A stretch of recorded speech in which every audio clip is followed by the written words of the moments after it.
The west wind ruffles my thin gauze clothing.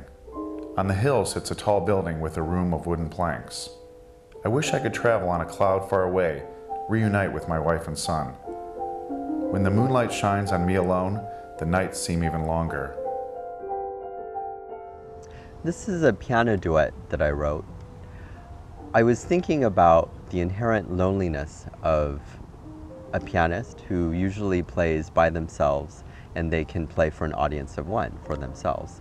And so in thinking of writing for two pianos, I thought, well, what about bringing that loneliness to both the pianists? So I have it where they're facing each other, and the music is actually coming from the strings in between the two pianos. It's also called Island to reference the part of American history where Chinese were detained. Angel Island was an immigration station in the early 1900s in San Francisco Bay. It was the Ellis Island of the West Coast. This is where people from Asia came through to, before they were allowed into the United States. Angel Island was a place where many Chinese carved poetry into the wooden barracks, and these have been collected into a book called Island. And this is one of my favorite books. These poems deal with loneliness, they deal with the journey from China to America, they deal with dreams of the future. And these are all things that I wanted to put into Island Theme and Migrations.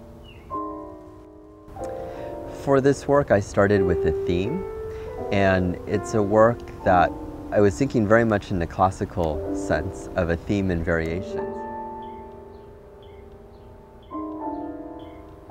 This work, because I'm calling it Theme and Migrations, I decided that I would have the theme, but then I would cut open the music. I would explode the music out.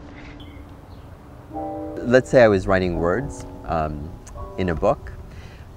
I would cut open the book and then reposition the words on the page so they're kind of all over the place. So a reader would kind of take in the whole of the words. It's very similar to how I constructed the score for this work.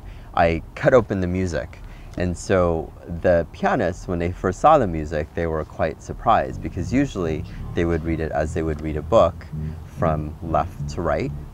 But here they can't, because the notes are all over the page.